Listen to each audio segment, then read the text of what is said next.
আপোনালোকে বাৰু ৰাতি ভাতৰ যোগাৰ কৰিলেনে? আজি আমাৰ লোকেল মাংস অলপ আনিছে, মই তাকে বনাবলৈ লৈছোঁ, যোগাৰ কৰি লৈছোঁ। মাংসখিনি মই ভালকৈ ধুই ল'লোঁ। এয়া মই আদা নহৰু পেষ্ট বনাই লৈছোঁ, আলু কাটি লৈছোঁ, পিঁয়াজ কাটি লৈছোঁ। মই ইয়াত পেকেট মছলা ব্যৱহাৰ নকৰোঁ, ঘৰত খুন্দা মছলাহে ব্যৱহাৰ কৰিম। বিভিন্নজনে বিভিন্ন ধৰণে মাংস বনায়, যেনে পোলাওৰ লগত গ্ৰেভি, ৰুটিৰ লগত গ্ৰেভি, ভাতৰ লগত অকণ ৰস থাকিলে ভাল হয়, অকণ জোল হ'লে ভাল হয় ভাতৰ লগত সানি খাবলৈ। মই আজি ভাতৰ লগত সানি খাব পৰাকৈ বনাইছোঁ।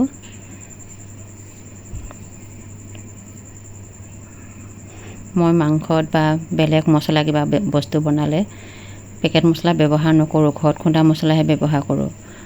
জালুক, জিৰা, গৰম মছলা অলপ বেছিকৈ কিনি আনি ভালদৰে ধুই ৰ'দত শুকুৱাই মিক্সাৰত গুড়া কৰি মই টেমাত ভৰাই লৈছোঁ। আৰু যেতিয়াই মোক প্ৰয়োজন হয় সেই টেমাৰ পৰাই মই সেই মছলা দিওঁ। কেতিয়াবা কাটচিটহে মই পেকেট মছলা ব্যৱহাৰ কৰোঁ। যেতিয়া মাংসৰ পানীটো ওলাব, ইয়াত আলু দি দিব লাগে।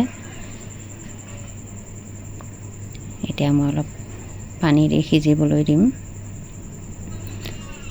যেতিয়া ভালকৈ মাংস সিজিল, আলু সিজিল, মই ইয়াত পানী দি দিছোঁ। এয়া শুকান জলকীয়া গুড়ি অলপ দি দিছোঁ। এয়া দিছোঁ মই গৰম মছলা। এয়া বনাই হৈ গৈছে। ভিডিঅ'টো চাই কেনেকুৱা পালে জনাবচোন দেই।